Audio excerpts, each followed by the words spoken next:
ক সরকার যখন ক্ষমতা ছিল তখন খ সরকারের বা খ ছাত্র দলের কোনো লোক আমরা দেখি নাই। সবাই এখানেই ছিল, সবাই এই জায়গার মধ্যেই ছিল, কিন্তু কাউরে আমরা দেখি নাই, কাউরে দেখা যেত না। যেই সরকারটা পরিবর্তন হইলো তখন আবার আগের সরকারে কাউরে আমরা দেখতাম না। সব একদিনে বদলায় যেত। কিন্তু আপনাকে সাহস আমগো দেখা আছে ভাই, আপনাকে সাহস আমগো দেখা আছে। এই যে ফেভারেবল গভর্নমেন্ট আছে, নিজেদের গভর্নমেন্ট আছে, এই জন্য দল করে গিয়ে থানার ভিতরে গিয়ে মাইরা আসতে পারেন না, এটা বিরাট হেডাপ। আবার কেউ কেউ ফেসবুকে থেকে খুব খুশি হন যে হ্যাঁ খুব ভালো হয়েছে, ওরা তো আগে এরকম করতো, ওরা আগে এরকম করলে আপনারা করবেন? ওরা ওদের সময় করছে সেই জন্য আপনারা করবেন? আপনারা এসে ওদেরকে একই কাদায় মারবেন? ছাত্রলীগ যখন ক্ষমতায় ছিল, যখন আওয়ামী লীগ, তখন ছাত্রলীগের যখন জানতে চাইতাম যে ভাই আপনারা এটা এরকম করলেন কেন, নূরকে বা নূরের দলের লোককে মারলেন কেন এরকম, বলে যে ভাই সবকিছু তো সহ্য করা যায়, শুধুমাত্র আমাদের নেতা নেত্রীরে কিছু আমাদের নেতাকে কিছু বললে, আমাদের লিডারকে কিছু বললে, নেত্রীকে কিছু বললে সেটা তো আমরা সহ্য করবো না, তখন তো আমাদের এটা করতে হবে। কেন ভাই? তোমার নেত্রীর দেশে আইন নাই, তোমার নেতার দেশে আইন নাই, তোমার নেতার দেশে পুলিশ কাজ করে না, তোমার নেতার এই ক্ষমতা নাই যে এইটার দিয়ে পুলিশে দিয়া বা আইন শৃঙ্খলার কাছে গেলে বা আইন শৃঙ্খলা বাহিনীর কাছে গেলে এটা সমাধান হবে। তোমার দেশে এই আইন নাই। তোমার নেতা এত শক্তিহীন, এত ঠুটো জগন্নাথ যে তোমাদের গিয়ে সাহায্য করতে হয়। তোমাদেরকে সাহায্য করতে জানার নেতা পারবে না, এটা আমরা গিয়ে একটু সাহায্য করে আসি, এরকম ব্যাপারটা। ভাই এই যে ক্ষমতারে ব্যবহার করে আপনি বলবেন যে আমি ক্ষমতারে ব্যবহার করি নাই, আমি ক্ষমতারে ব্যবহার করি নাই, আমি শাহবাগ থানায় গেছি, তারপরে আমরা যে লোক জিডি করতে গেছে ওই লোকই এই কাজ করছে, প্রধানমন্ত্রীর নামে বা প্রধানমন্ত্রীর পরিবারদেরকে নিয়ে কুৎসা রটাইছে ওই লোকই, সেই জন্য আমি তার শাস্তি। ভাই আপনি কোন জায়গার কোন কোন শাস্তিদাতা আসছেন, কোন বিচারক আসছেন? এখন তো দেখা গেল অনেকগুলি মানে রিউমার স্ক্যানে দেখা গেল যে না ওই জিনিস ও করে নাই, এটা পুরোটাই গুজব ছিল। তাহলে আপনারা গেলেন কেমনে? আপনারা বিরাট বিচারক হয়ে গেছেন এক একজন, যে বুঝা ফালাইছেন যে কে এ অপরাধ করছে, একে এখন আপনার শাস্তি দিতে হবে এবং এই শাস্তি আপনি ছাড়া কেউ দিতে পারবে না। এগুলি বাদ দেন, বুঝছেন? এগুলি এগুলি আর করেন না। আরেকটা মানে মানে এই যে আপনারা যেটা করেন না সেইটার একটা নাম আছে, সেটার নামটা হলো আমার দৃষ্টিতে নামটা হলো অতিভক্তি। অতিভক্তি জিনিসটার জন্যই কিন্তু বাংলাদেশে কি কি হয়েছে জানেন? এই অতিভক্তি। আপনারা কিন্তু কেউ বলে নাই, মানে আমি জানি না মানে তারেক সাহেব আপনাদেরকে বলছে কিনা, ইস আমার খুব মন খারাপ, আমাকে নিয়ে এত বাজে কথা বলা হয়েছে, তোমরা যদি কিছু পারো তো করো। অথবা আপনারা যে এটা কইরে গিয়ে তারপর পরে দিয়ে পুরস্কার চাবেন, আমরা শাহবাগ থানায় গিয়ে এটা করে এসেছি, এরকম ব্যাপারটা আমি কিন্তু এরকম দেখি না। আমি দেখি ব্যাপারটা অতিভক্তি, এবং এই অতিভক্তির কারণে অতীতে কি হয়েছে জানেন? অতিভক্তির কারণে একটা মিথ্যা গুজব যে কে জানি কে তার পায়ের নিচে পবিত্র ধর্মগ্রন্থ রাখছে, রামু 1 গ্রাম শেষ, পুইরা ছারখার। ওই লোক আপনার ধর্মগ্রন্থ তার পায়ের নিচে কেন রাখবে আপনি একবারও জিজ্ঞান নাই, কিন্তু 1 গ্রাম জ্বালাই দিছেন। এরপরে কি করছেন? ওই ইয়ার মধ্যে গিয়ে আরেকটা বই পাওয়া গেছে, বই পাওয়া গেছে, তো এখন কি করতে হবে? এখন বই পাওয়া গেছে কুমিল্লায়, আগুন জ্বালা নোয়াখালীতে, ওইখানে বরিশালে, উত্তরবঙ্গে রংপুরে। আপনার অনুভূতিতে আঘাত লাগছে এবং সে অন্যায় করছে। এবং আমি যখন বলি আইন হাতে তুলে নেবেন না, এটা সবার জন্য বলি, তখন আপনারা কি করেন জানেন? বই খাতা খুলে আমাকে শিখাইতে আসেন, সেলফ ডিফেন্স শিখান, আপনারা আমাকে শিখান চোখের সামনে অপরাধ ঘটলে তা প্রতিরোধ করতে কি কি করতে হবে। ভাই আপাতত একটু বোঝেন, আইন নিজের হাতে তুলে নেওয়া যাবে না, পরেরটা পরে বুঝেন। আইন নিজের হাতে তুলে নেওয়া যাবে না, কোনো শাস্তি কোনো কিচ্ছু সেটা আপনি নিশ্চিত করতে পারবেন না, আপনি নিশ্চিত করতে হবে না। যদি এটাকে একটা রাষ্ট্র, একটা দেশ, আপনার সরকারের যদি আপনি চিন্তা করেন যে এই সরকারের বিন্দু মাত্র মানে কি বলবো, যেই কারণে তারা চেয়ারে বসছে সেইটা পালন করার বিন্দু মাত্র ক্ষমতা তাদের আসে, তাহলে এটা আপনারা করেন না। আপনি যদি বিশ্বাস করেন যে আপনার আল্লাহর উপরে আপনার ঈমান আছে, বিশ্বাস আছে, সেই জন্য আপনি এই আল্লাহর বিচারের ভার নিজের হাতে তুলে নিয়েন না। আপনার বলে না এটা কেউ করতে, সিরিয়াসলি বলে নাই, কিন্তু আবার পড়েন, আমারে পড়ালেখা না শিখায়া আপনি একটু পড়েন, আপনি কোনটা করতে পারবেন কোনটা করতে পারবেন না সেটা লেখা আছে, বলা আছে। যদি আলোচনা করেন, যদি দেখেন যে লেখা আছে যে না আপনার এইটা করতে হবে, আবার গিয়ে জিজ্ঞেস করেন। ঠিক আছে?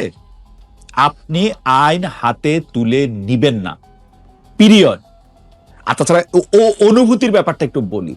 অনুভূতি মানে সবকিছু নিয়ে মানে আমরা এত সুপার সেন্সিটিভ হইয়া থাকি, এত যে সেন্সিটিভ হইয়া থাকি, মানে এইটার কারণটা কি আসলে? আমি জানি এটার কারণ কি। আমি জানি যে আমি সুপার সেন্সিটিভ হইয়া আমার গলা উঁচা কইরা আমি একটা দল বা একটা দঙ্গল একসাথে করি। সেইটা কিরকম জানেন? আমার পজিটিভ জিনিস দেখায় না। মেকিয়াভেলি বা এরকম একটা কোন একটা মাথাওয়ালা লোক 500-600 বছর আগেই বলছিল যে আমাদেরকে কিন্তু এক করে না কোনো পজিটিভ জিনিস, আমাদেরকে এক করে হচ্ছে ঘৃণা। আপনার এটা ঘৃণার মাধ্যমে মানে ওরে আমিও ঘৃণা করি, তুইও ঘৃণা করি, আয় সবাই মিলে গিয়ে একটা কথা কয়ে আসি, গালি দিয়ে আসি, মাইরা আসি, সুযোগ পাইলে পিঠে আসি, মাইরা ফেলে আসি, পরে দেখো কে মারছে কে উঠেছে এটা জানি না। সবাই মিলে জাগ্রত জনতা, বিদ্রোহী জনতা, উমুক ধর্মপ্রাণ জনতা, তৌহিদি জনতা, এগুলি আমরা গিয়ে বইলা দেবো পরে। ভাই এই যে এখন আবার একটা শুরু হয়েছে, এখন আবার একটা কি শুরু হয়েছে জানেন? এখন একটা শুরু হয়েছে হচ্ছে একটা শব্দরে ঘিরা, একটা শব্দরে ঘিরা এক ধরনের সার্কাস শুরু হয়েছে। আসেন আমার বোর্ডটাতে আসেন, দেখাই আমি আপনারে। মানে মানে শব্দটা কি নিশ্চয়ই এতক্ষণে বুঝছেন, তাও একটু বলে দিই। শব্দটা হলো গুপ্ত। তারেক রহমান বর্তমান প্রধানমন্ত্রী, উনি একটা নির্বাচনী প্রচারণায় গিয়ে বলছেন যারা আপনাদের বিভ্রান্ত করার চেষ্টা করবে দেখা মাত্র তাদের বলবেন গুপ্ত তোমরা।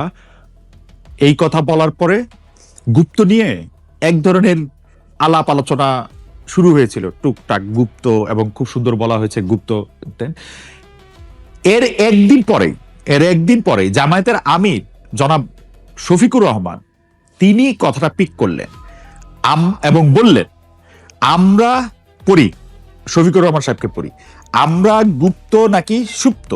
লজ্জা, নিজেরা যারা গুপ্ত সুপ্ত হয়ে থেকেছেন সেই লোক যদি আমাকে গুপ্ত বলেন, আপনাকে গুপ্ত বলে, আপনার কেমন লাগবে বলেন? আমরা গুপ্ত নাকি সুপ্ত? জামাতের আমির বলতেছেন আমরা গুপ্ত নাকি সুপ্ত? লজ্জা, নিজেরা যারা গুপ্ত সুপ্ত হয়ে থেকেছেন সেই লোক যদি আমাকে গুপ্ত বলেন, আপনাকে গুপ্ত বলে, আপনার কেমন লাগবে বলেন?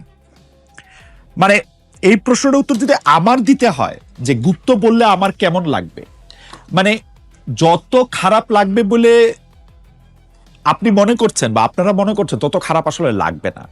আমাদের প্রত্যেকের জীবনে কিছু প্রকাশ্য জিনিস আছে, কিছু প্রকাশ্য বিষয় আছে, কিছু গুপ্ত বিষয় আছে। প্রকাশ এবং গুপ্তের এই যে কোনো সময় কোনোটা প্রকাশ, কোনো সময় কোনোটা গুপ্ত, কোনো সময় প্রকাশ এবং গুপ্ত দুইটাই একসঙ্গে আসে, এইটাই মানুষের জীবন। মানুষের জীবনের মধ্যে আমাদের সবকিছু প্রকাশিত না, কিন্তু আমাদের কিছু কিছু জিনিস গুপ্ত, কিছু কিছু জিনিস প্রকাশিত। দার্শনিক আলাপ শুনে আপনাদের লাভ নাই। আপনাদের যেটা হয় সেটা হলো কোনো না কোনো ভাবে আপনারা ব্যাপারটা একটা অনুভূতির মধ্যে আনেন। অনুভূতির মধ্যে আনতে আনতে এটা এত জনপ্রিয় হয়। এটা এই যে আমি আগে একটু বলছিলাম না যে কোন এক মহাজন বলছিল যে ঘৃণা আমাদের এক করে রাখে। এই যে গুপ্ত বললে আমার গায়ে ফোসকা পড়ে, আপনার গায়ে ফোসকা পড়ে, ওর গায়ে ফোসকা পড়ে, তার গায়ে ফোসকা পড়ে, এইটা দিয়ে আপনারা আসলে একটা দল হইলেন। আবার এই যে ফোসকা ফালানো যায় এইটা দেখে আপনাদের আবার খুব মজা লাগতে শুরু করলো। আপনারা দেয়ালে দেয়ালে লিখতে শুরু করলেন গুপ্ত অমুক, গুপ্ত নিয়ে বিভিন্ন রকম স্লোগান, এই সেই। এইটা করতে গিয়ে আপনারা চট্টগ্রামে একটা কলেজে মারামারি, কাটাকাটি, রক্তারক্তি পর্যন্ত করলেন। সিরিয়াসলি ভাই, আপনার কেউ গুপ্ত বলল, আপনি মারামারি কাটাকাটি করলেন, তারপর আপনি যখন চ্যালেঞ্জ করতে গেলেন তখন আপনারা আবার এটা নিয়ে হাসাহাসি করতে থাকলেন। সিরিয়াসলি? তো মানে আমি যদি মনে করি আজকে দেখেন তারেক সাহেব এবং শফিক সাহেব দুজনেই বলতেছেন যারা তাদেরকে গুপ্ত বলে তারা যদি আমাকে এসে গুপ্ত বলে তাহলে কি আমার এটা লজ্জা লাগবে না? উনি আবার লজ্জা পাচ্ছেন। উনি বলতেছেন, তারেক সাহেব বলতেছেন যে যারা আপনাদের বিভ্রান্ত করার চেষ্টা করবে দেখা মাত্র তাদেরকে বলবেন গুপ্ত তোমরা। বিভ্রান্ত করার চেষ্টা আবার কেমনে করে? কি বিভ্রান্ত করার চেষ্টা করে? বিভ্রান্তি কি জিনিস মাননীয় প্রধানমন্ত্রী? কি কি বিভ্রান্ত করার চেষ্টাটা করবে? আর শফিক সাহেব আপনি তো লজ্জা পেলেন কেন? বিভ্রান্ত করার চেষ্টা করবে, চাকে বলে দিবে গুপ্ত তোমরা, তাতে আপনাকে তো এত এত এত এত লজ্জা কেন লাগলো? যারা নিজেরা গুপ্ত থেকেছে তারা যদি আমাদেরকে গুপ্ত বললে তাহলে আমাদের অনেক মানে তাই কেমন লাগবে বলেন? ঘটনা কি? এবং এটার জন্য মারামারি কাটাকাটি করতে হবে? মানে যে কোনো জায়গায় গুপ্ত শব্দটা আপনি দেখবেন, সেই জায়গাতে আপনি এটা বুঝে যাবেন এটা ছাত্রদল করেছে, তারপর এটা আপনার প্রতিবাদ করবেন। জিজ্ঞেস করলে আবার বলবেন যে মানে মানে যে কোনো জায়গায় গুপ্ত লেখা দেখলে আপনারা এরকম প্রতিবাদ করবেন। প্রতিবাদ করার পরে তারপর আপনি আপনি আপনি আপনি একটা মারামারিতে জড়াবেন। জিজ্ঞেস করলে আবার বলবেন যে আপনারা দাবি করবেন গুপ্ত নিয়ে তারা কোনো প্রতিক্রিয়া দেখাচ্ছেন না, গুপ্ত নিয়ে আপনারা কোনো প্রতিক্রিয়া দেখাচ্ছেন না, আপনারা ছাত্রদলের দখলদারি ঠেকাতে গিয়ে হামলার মুখে পড়েছেন। এই গুপ্ত কথাটা কেন আপনাদের এত বেশি লাগে জানেন? গুপ্ত কথাটা আপনাদের বেশি লাগে হচ্ছে এই কারণে, আপনাদের এক ধরনের আসে না, নিজের মনের আদি পাপে আপনারা, নিজের মনের পাপে আপনারা কেমন জানি একটু মানে যে কোনো অনুভূতির ক্ষেত্রে এই কথা সত্য, কোনো একটা অনুভূতি যদি আপনার কাছে প্রকট বা প্রকাণ্ড হয়ে ওঠে, তাহলে এটা কারণ অনুসন্ধান করলে আপনারা দেখবেন যে এইটার সাথে কোনো না কোনো একটা পাপ বা পাপের ধারণা আপনাদের সঙ্গে জড়িত। সেগুলি কি জানেন? সেগুলি হচ্ছে আপনারা যখন ছাত্রলীগে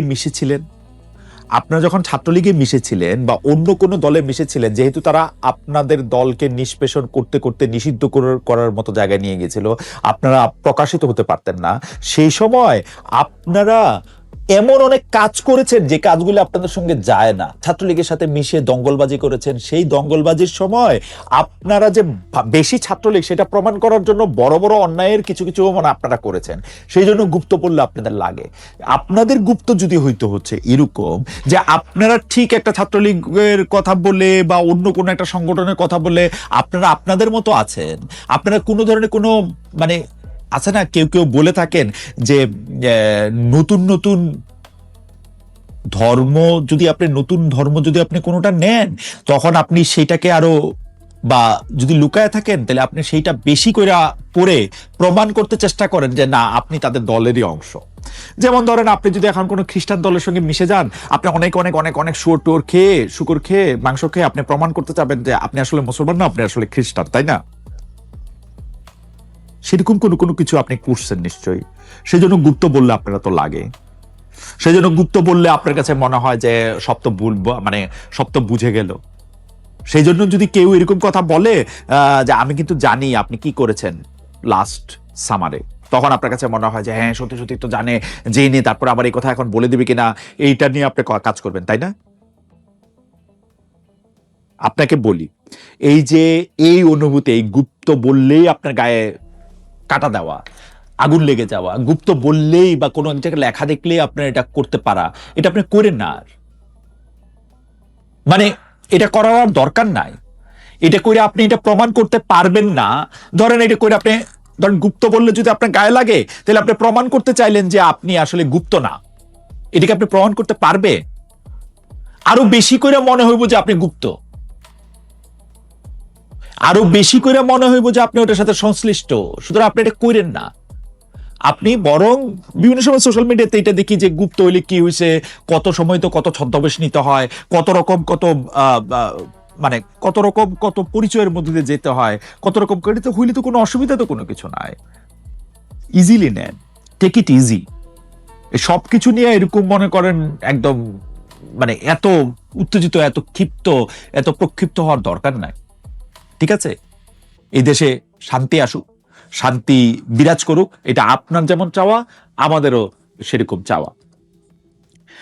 আমি এইবার একটা জিনিস লক্ষ্য করলাম, এনসিপি, আমাদের যে ন্যাশনাল সিটিজেন্স পার্টি আছে, এনসিপির যিনি প্রধান নেতা এখন পর্যন্ত, আহ্বায়ক বলা হতেছে এনসিপির আহ্বায়ক জনাব নাহিদ ইসলাম বলতেছেন যে আমাদের অতীতে কে কি করেছেন সেইটা বড় ব্যাপার না, নিরপরাধ ছাত্রলীগ, আওয়ামী লীগও এনসিপিতে আসলে যুক্ত হইতে পারবে। মোটের উপর কথাটা এরকম, নিরপরাধ। ভাই, আপনি নিরপরাধ এটা বুঝবেন কেমনে? নাকি ব্যাপারটা এরকম যে আওয়ামী লীগ, ছাত্রলীগের কেউ আপনার দলে যোগ দিলে সে রাতারাতি নিরপরাধে পরিণত হবে? যেমন ছাত্র দলের কেউ আপনার এখানে, বিএনপির কেউ আপনার এখানে যোগ দিলে তারা নিরপরাধ বা তারা ভালো লোকে পরিণত হবে। ব্যাপারটা কি এরকম? আপনি কি একটা সাংঘাতিক রকমের একটা টানেল, যে টানেলের মধ্যে একবার ঢুকলে, মানে আমি ঢুকলাম খারাপ লোক হয়ে, বাইর হলাম হচ্ছে একটা ভালো লোক হয়ে, নাকি আমি মানে আপনি এরকম একটা ওয়াশিং মেশিন, এরকম একটা দৌড়, মানে কি বলবো আমি, এরকম একটা লোক আপনি, যে লোক হচ্ছে খারাপকে ভালো করে দিতে পারেন, খারাপকে বদলাই দিতে পারেন ভালোতে। তাহলে আপনি কেমনে চিনবেন কে নিরাপরাধ? এই এই সার্টিফিকেট আপনি কেমনে দিবেন? এই সার্টিফিকেট আপনারা কেমনে দেন? শুরু থেকেই দেখতেছি কিন্তু আপনারা কিন্তু সার্টিফিকেট দিতে দিতে আপনারা সবকিছুরে সার্টিফিকেট দেওয়ার মতো করে যোগ্য মনে করেন, মানে এবং আপনার সার্টিফিকেটটাই একমাত্র সার্টিফিকেট এইটাও আপনি মনে করেন। আপনারা মনে করেন কিন্তু যে আপনারা ঠিক আর বাকি সবাই অঠিক। আপনাদের সাথে থাকলে ঠিক, বাকি না সাথে থাকলে ঠিক না। কেমনে আপনারা বলতে পারলেন যে নিরপরাধ ছাত্রলীগকে, নিরপরাধ আওয়ামী লীগকে আপনারা এসে যোগ দিবেন, আপনারা নিবেন? আর এটার বিচার আপনারা কেমনে করবেন? করার উপায়টা কি?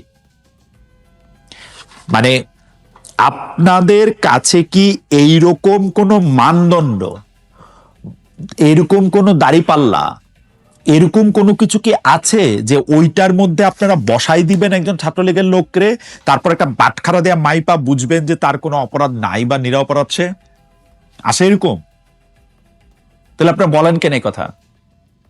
আপনি একটা জিনিস চিন্তা করে দেখেন তো, আপনি যে কথা বলছেন জনাব নাহিদ ইসলাম, এই কথা যদি আপনি না বইলা অন্য কোন দল, অন্য কোন দলের নেতা, অন্য কোন দলের কর্মী, অন্য কোন দলের বড় সাহেব কেউ যদি বলতো, তাহলে আপনারা কি বলতেন? যখন করছে তখন কি বলছেন? আপনারা বলেন নাই যে এই বিএনপিতে এই আওয়ামী লীগের লোকজন সব একসাথে যাচ্ছে, আওয়ামী লীগের লোকজনরা সব বিএনপিতে যোগ দিচ্ছে, বিভিন্ন জায়গায় আপনাদের কাছে খবর আসে, বিভিন্ন জায়গায় বলেন নাই। এখন আপনাদের দলে যোগ দিলে নিরপরাধ হয়ে যাবে, বা নিরপরাধ আওয়ামী লীগ হলে আপনাদের এখানে যোগ দিতে পারবে, তাই না? আপনাদের আমি ধইরা নিলাম এখন পর্যন্ত আপনাদের কাছে নিরপরাধ মাপার কোনো নীতি নাই। যদি থাকে আমারে দেখায়েন, তাহলে আমি কি এইটা ধরে নিতে পারি না যে আপনার দলে যোগ দিলেই যে কেউ নিরপরাধ হয়ে যাবে? ন্যাশনাল সিটিজেন্স পার্টি আপনাদের দলে যোগ দিলে আপনারা একটা, মানে কিরকম বলবো, যে এরকম একটা মেশিন আবিষ্কার করছেন না, যে মেশিনের মধ্যে দিয়ে ঢুকলে এই যে সবকিছু ফকফকা ঝকঝকা হয়ে বাইরবে। আপনাদের দলের আরেকজন গুরুত্বপূর্ণ নেতা জনাব হাসনাত আব্দুল্লাহ, সংসদে দাঁড়ায় বললেন যে ওই ইউএনও মহোদয়ের গাড়ি আছে, সরকারি অন্যান্য অফিসারদের গাড়ি আছে, কিন্তু আমি আমি কি বলে যে আমি সংসদ সদস্য, আমার কোনো গাড়ি নাই। গাড়ি থাকলে, একটা গাড়ির ব্যবস্থা করা গেলে আমার ভাড়া গাড়ি করে গিয়ে লজ্জা করে, তারপর একটা সংসদ সদস্যের একটা গাড়ি থাকলে তাহলে আমি ওইখানে করে এটা যাইতে পারতাম। সবাই, মানে বিরোধী দলের সবাই হাত কি টেবিলে হাত চাপড়ায়, টেবিল চাপড়ায় এটাতে আবার সমর্থনও দিচ্ছে। জামাতের আমির এই কথা বলছেন, ছোটরা কিছু চাইলে বড়রা তো সেটার পাশেই থাকবে। প্রথম কথা, এই কথাটা দেখার কয়েকটা দিক আছে। দিক নাম্বার 1, আপনি বাংলাদেশের জনগণের প্রতিনিধি হিসাবে অবশ্যই ওয়ারেন্ট অফ প্রেসিডেন্সে সরকারি কর্মচারী কর্মকর্তা যারা গাড়ি পান তাদের অনেক উপরে, তাদের সাথে আপনার কোনো তুলনাই হয় না জনাব হাসনাত আব্দুল্লাহ। আপনি, তারা গাড়ি পাবে বলে আপনি গাড়ি পাবেন কিনা সেই তুলনা হয় না। আপনি জনপ্রতিনিধি, জনপ্রতিনিধিত্ব আদেশের মধ্যেই আছে আপনি কি পাবেন কি পাবেন না। আপনাকে 70,000 টাকা যাতায়াত ভাড়া দেওয়া হয়, আপনি নিজের মুখে, আপনারা সবাই মিলে বলেছেন, আপনার পরের দিন আবার আপনাকে ব্যাখ্যাও দিতে হয়েছে, বিভিন্ন পত্র পত্রিকায় ভুল দিয়েছে যে আপনি নাকি ট্যাক্স ফ্রি গাড়ি তখনও চান না, এখনো চান না। ট্যাক্স ফ্রি চান না, সরকার থেকে একটা গাড়িই চান কেন? সরকার থেকে গাড়ি চান কেন? কারণ হচ্ছে যে আপনার নিচে যারা আছে, মানে ওয়ারেন্ট অফ প্রেসিডেন্সে যাদের নিচে, যারা অনেক নিচে আপনার অবস্থান করে, তাদের গাড়ি আছে, আপনার গাড়ি নাই। ভাই, আপনার গাড়ি থাকার কথা না। আপনি এলাকায় গাড়ি দিয়ে চলাফেরা করার জন্য সরকার আপনার দায়িত্ব দিবে, ব্যাপারটা এরকম না। আপনি কি জানেন এমপি তো আপনার পেশা না? আপনি কি এই কথা জানেন যে এমপি তো আপনার চাকরি না? জনপ্রতিনিধি হিসাবে, জনগণের একজন হিসেবে গিয়ে আপনি সেখানে যায় আমাদের কথা বলেন, সেই জন্য আপনি কি এই কথা জানেন যে এমপি যে আপনার চাকরি না, এমপি যে আপনার পেশা না, এটার মধ্যে যে পারিশ্রমিকের কোনো ব্যাপার নাই, সেটা কি আপনি জানেন? আপনাকে যাতায়াত ভাতা দেওয়া হয় যাতে আপনি যাতায়াত চলাফেরা করতে পারেন। আপনাকে যখন ঢাকা আসেন সংসদে, আপনার ঢাকায় আপনার বাড়ি না হলে, ঢাকার বাইরে সংসদ হলে আপনাকে কিছু ভাতাও দেওয়া হয়। কি দেওয়া হয় না দেওয়া হয় আপনি জানেন, কম বেশি কি না বেশি আপনারা বাড়ায় নেন, বিলায় বাড়ায় নেন। তাই বলে টিএনওর গাড়ি আছে সেজন্য আপনার গাড়ি নাই, এই কথা আপনি বলতে পারেন না। আর আপনাকে মনে পড়ে জনাব হাসনাত আব্দুল্লাহ, আপনি যে আমার অনুষ্ঠানে এসে বলছিলেন, আমি যে আপনাকে বলছিলাম যে আপনি গাড়ি কোত্থেকে চড়েন এখন, এত মানে আপনার মানে গাড়ি কোত্থেকে চড়েন এই কথাও বলি না, এত বেয়াদব আমি না। আপনাকে যথেষ্ট আদব কায়দা তমিজের সাথে জনাব হাসনাত আব্দুল্লাহ, আমি আপনার কাছে জানতে চেয়েছিলাম আপনাকে দেখা যায় এক এক দিন এক একটা গাড়ি আপনি চড়ছেন, সেইটার মানে সেটা কাদের গাড়ি, সেটা কার গাড়ি? আপনি তখন আমাকে বলেছিলেন আমি কোট করছি জনাব হাসনাত আব্দুল্লাহ, যে আমার মতো নাকি শত হাজার খালেদ মুহিউদ্দিন আছে আপনাকে গাড়ি দেওয়ার জন্য। তারা কোথায় এখন জনাব হাসনাত আব্দুল্লাহ? তাদের থেকে গাড়ি নেওয়াটাকে আপনি বন্ধ করেছেন, কনসাসেশন তারা বন্ধ করেছে, কি হয়েছে? দ্বিতীয় প্রসঙ্গে আসি, আপনার গাড়ি লাগবে কেন এলাকায় যেতে? আরেকটা অকাজ হয়েছে, আপনার অকাজটা একটু পরে আসে। আরেকটা অকাজ হচ্ছে এই যে উপজেলায় আপনাদেরকে একটা বসতে জায়গা দেওয়া, যেটাতে আবার আপনি খুব হাততালি পাইছেন, খুবই অন্যায় হয়েছে। এমনিতেই বাংলাদেশের স্থানীয় সরকার শক্তিশালী না, এরপরে এই উপজেলা ভবনে গিয়া উপজেলা প্রশাসনের মধ্যে গিয়ে আপনারা ঘাড়ের উপরে গিয়ে বসে থাকবেন। উপজেলা প্রশাসন কাজ করবে কেমনে? উপজেলার একটা মানে স্থানীয় সরকার একটা কেমনে দাঁড়াবে? সবকিছুর মধ্যে থেকে আপনাদের একটা হাত দিতে হবে। মানে উপজেলা চেয়ারম্যানের দায়িত্বটা কি তাহলে? ইউনিয়ন পরিষদের চেয়ারম্যানের দায়িত্ব কি? আপনারা গিয়ে ওখানে গিয়ে বসে থাকলে? সংসদ সদস্য হয়েছেন, আপনারা আইন কানুন বানাবেন, কোন আইনটা আপনার জন্য ভালো, কোন আইনটা খারাপ সেটা আপনি বলবেন। আপনার এলাকার জনগোষ্ঠীরা কি আপনার মাধ্যমে বলতে চায় সেগুলো আইসা বলবেন। সেগুলো আইসা বলতে হলে আপনার গাড়ি করে বিভিন্ন জায়গায় গিয়ে ঘুরতে হবে, এবং এর জন্য সরকারের আপনার গাড়ি দিতে হবে, এর জন্য এটা আপনার আবদার করতে হবে, এবং জামায়াতের আমির এটা আপনার সমর্থন জানায়া সকল বিরোধী দলের নেতা এটার মধ্যে থেকে হাততালি দিতে হবে। অফিসটা পাওয়াই তো অন্যায় হয়েছে, অফিসটা পাওয়াই তো ন্যায় হয় নাই উপজেলা অফিসের মধ্যে। আমি মনে করি এমপি সাহেবদের উপজেলায় অফিস থাকা উচিত না। উপজেলা ভবনে আপনি নিজের বাড়িতে থাকবেন আসাদ আব্দুল্লাহ, আপনি আপনার এলাকার মধ্যে ঘুইরা এলাকার মানুষ তার পলিসিগত কি পরিবর্তন চায়, কি পলিসির পরিবর্তন হইলে আপনার এলাকার মানুষের জন্য, যারা আপনার ভোটার তার জন্য সুবিধা হবে, সেগুলি নিয়ে আপনি কথা বলবেন। আর একটু দেখে নিবেন স্থানীয় সরকারের অধীনে কোনগুলি আছে সেগুলি আপনি বলবেন। সংসদে আইসা হয় বলবেন আমার মানে আমাকে কথা বলতে দেয় না, আমাকে জানতে দেয় না, আর কথা বলতে গেলে আপনি বলবেন যে আমাদের গাড়ি হইলে ভালো হইতো। So sad. আমি আমি আমি আমি আমি আমি আমি বলি জনাব হাসনাত আব্দুল্লাহ, আপনার সামনে অনেক সময় আছে, অনেক রাজনীতি করার সময় আছে, আপনি অনেক বুঝদারও মানুষ, অনেক বুদ্ধিমান, কিন্তু এই কাজটা আপনি ঠিক করেন নাই। এবং আপনি যখন এই কাজটা ঠিক করেন নাই তখন, এবং আজকে যখন বাংলাদেশে বিভিন্ন ধরনের না পাওয়ার কথা হয়, যে আমি এইটা পাইলাম না, আমি ওইটা পাইলাম না, এইটা পাইলে ভালো হইতো, তখন আপনার এই যোগ করাটা, এই যে আপনি কি পাইলেন আর কি পাইলেন না, যোগ করাটা ভালো হয় না। এটা একটা স্যাড ঘটনা হয়েছে। মবের কথা দিয়ে শুরু করছিলাম, আজকে মবের কথা দিয়ে শেষ করি। মব না প্রেসার গ্রুপ, কেন কিভাবে এই দেশটা চলবে, কেমনে আমি আমার অধিকার আদায় করব, সেইটা নিয়ে কিন্তু নানা ধরনের কথা চলতেছে। যে হ্যাঁ, আমার এটা প্রতিবাদ না করলে কি 2024 সালে শেখ হাসিনাকে দেশ থেকে ভাগানো যাইতো, তাড়ানো যাইতো? ওই সময় যদি গণ আন্দোলন না হইতো তাহলে কি এটা তাড়ানো যাইতো? না, যাইতো না। ওই সময় আইন মেনে চললে কি এটা হইতো? না, হইতো না। তো আপনি গণ আন্দোলন আর আপনি যখন আইন হাতে তুলে নিচ্ছেন, আপনি যখন মনে হইতেছে ফেসবুকে পোস্ট দিয়ে সে আপনি বিরক্ত করতেছে, অথবা এই রাস্তাটা ঠিক মতো হয় নাই, সেগুলি এক হইলো, সেগুলি আপনারা এক করে দেখবেন।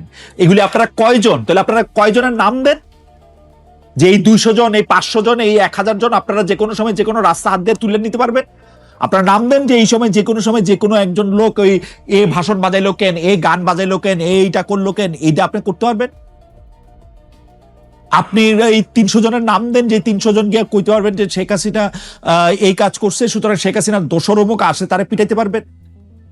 আপনারা এই 200 জনের নাম দেন যে আপনারা ইচ্ছা করলে কোন একটা স্কুলে ঢুকে, কোন একটা কলেজে ঢুকে, কোন একটা ইউনিভার্সিটি ঢুকে, কোন একটা শিক্ষকরে যে তার চেয়ারে বসে আছে তার চেয়ার থেকে নামায়া তাকে জুতার মালা দিবেন, তাকে অপমান করবেন, হই রই করে তাকে ভাগাই দিবেন। কিচ্ছু করতে পারবেন না এগুলা। আপনি যেই হন, যেখানে হন, যেমন হন, সেটা কিচ্ছু করতে পারবেন না। বাংলাদেশের আইনের বাইরে কোনো কিচ্ছু আপনি করতে পারবেন না। সেটা আপনি 71-এ মুক্তিযুদ্ধ করেন, 24-এ গণ আন্দোলন করেন, যাই করেন, পারবেন না এটা করতে। পিরিয়ড। এইটা আপনি করতে পারবেন না, কোন রকম আইন হাতে তুলে নিতে পারবেন না। আবারও তো এই যে একটু পরে শিখাইতে আসবেন যে সেলফ ডিফেন্স, চোখের সামনে অন্যায় করতে গেলে দেখবেন সেলফ ডিফেন্সের অধিকার আপনার আছে। আপনি যখন আক্রান্ত হন, আপনাকে যখন কেউ ফিজিক্যালি অ্যাসল্ট করে, আপনাকে যদি কেউ একটা ঘুষি দিতে নেয়, আপনি তাকে একটা ঘুষি দেওয়ার অধিকার আপনার আছে। আপনি তাকে ঘুষিটা ঠেকানোর অধিকার আপনার আছে। আপনাকে কেউ যদি একটা মারে, হিট করে, সেটা ঠেকানোর অধিকার আপনার আছে, সেলফ ডিফেন্স নেওয়ার অধিকার আপনার আছে। বাকিটা সবকিছুর ক্ষেত্রে আপনার আইনের আশ্রয় নিতে হবে। আইনের আশ্রয় নিতে হবে। আইন নিজের হাতে তুলে নেওয়া যাবে না, আজকেও যাবে না, গতকালকেও এটা অন্যায় হয়েছে, আগামীকাল করলেও এটা অন্যায় হবে, তা যে কোনো কারণেই হোক না কেন।